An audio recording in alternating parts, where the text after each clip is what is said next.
Ma'am मैं merchant exporter हूँ, लेकिन मुझे वेयर हाउस एंड गोडाउन की जरूरत पड़ेगी क्या? Do I need to have the warehouse and godown to like keep the stock there and तभी जाके मैं मर्चेंट एक्सपोर्ट कर सकता हूँ क्या? ये क्वेश्चन अगर आपको भी है तो यस, ये वीडियो जरूर आपको काम आएगा। हाय दोस्तों, I am KD Sushma, I am author, trainer, exporter and business coach. And yes, definitely let's come together and grow in the international business. This is the mission only and we can work on that. And अगर आपने YouTube channel subscribe नहीं किया हो तो पहले उसको subscribe करो। बहुत सारी बातें हैं कि हम साथ में मिलकर कर सकते हैं and yes, let's grow together in that. So being a merchant exporter, आपको सच में वेयर हाउस एंड गोडाउन की जरूरत पड़ती है क्या? अगर मैं मेरा एग्जांपल बताऊं, I am also merchant exporter, I am working in the agriculture, process food and spices also, and we are procuring the material from the like farmers, from the suppliers for the merchant also, and we are exporting it to the other countries. अभी इस case में obviously question आ सकता है कि सच में लगता है क्या, लेकिन लगता है कि जरूरत कब है कि अगर लाइक मैं खुद मैन्युफैक्चरर हूँ और मुझे मतलब उसकी स्पेस की इतनी जरूरत लगेगी, क्योंकि मैन्युफैक्चर हुआ प्रोडक्ट कहाँ पे रखेंगे हम? Definitely you need to have something there. But अगर आप मर्चेंट एक्सपोर्टर हो तो मर्चेंट का रोल ही क्या है? They are the traders.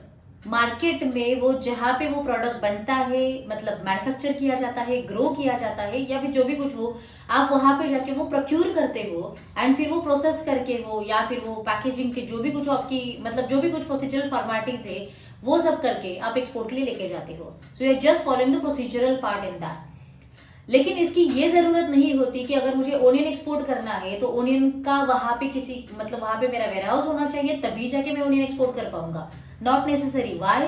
क्योंकि ओनियन अगर ऐसी कमोडिटी है जो मतलब बहुत बल्क तरीके से मार्केट में ग्रो भी होती है, और उसका जो स्टॉक है वो वहां के मतलब जो चाल वाले होते हैं, मतलब चाल वो बना के वो किए जाते हैं, वहां पे सप्लायर्स होते हैं, एजेंट्स होते हैं जो कीपिंग स्टॉक मतलब वो स्टॉक कीप करने का काम करते हैं।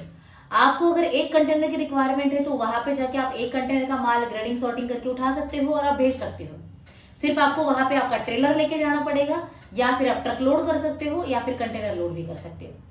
रही बात सेम अगर एग्री में फ्रूट्स वेजिटेबल्स की जाए तो वो जहां जहां पे बनेगी, मतलब जहां जहां पे ग्रो होती है, वहां से उनको आइदर फार्म में पैकिंग किया जाता है या फिर उसको मतलब लाके स्टोर किया जाता है वेयर हाउस में, मतलब कोल्ड स्टोरेज में। सो ये वेयर हाउस अपना ही होना चाहिए जरूरी नहीं है, क्योंकि बहुत सारे ऐसे कोल्ड स्टोरेज मार्केट में हर जगह पे है जहां पे नियरेस्ट ग्रोइंग होता है उस वेजिटेबल्स एंड फ्रूट्स का।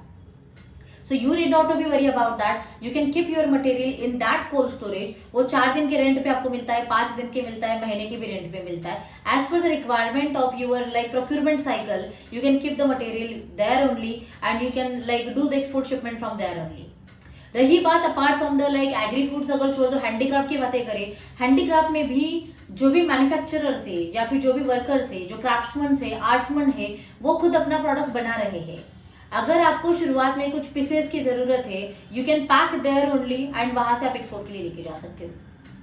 हाँ, लेकिन अगर आपको मतलब 4-5 प्रोडक्ट्स में आपका काम हो रहा है, आपको अपने सैंपल्स आपके पास रखने पड़ेंगे ताकि आप मार्केट को पिच कर सकते हो या सैम्पलिंग कर सकते हो।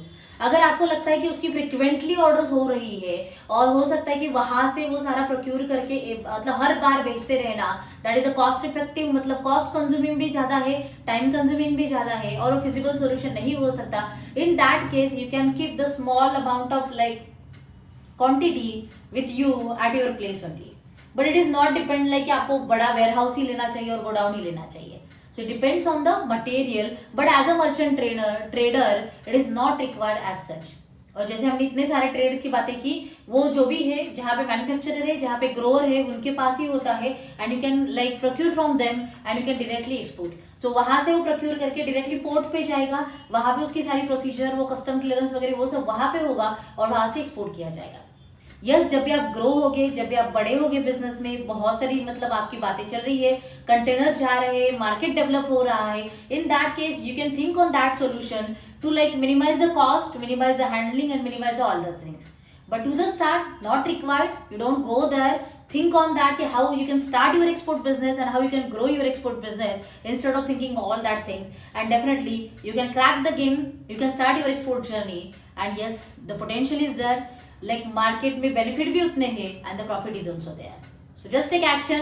And if you want to know more about the export import business, you can join my free webinar www.kdsushma.com/book now. Take action. Jai Hind.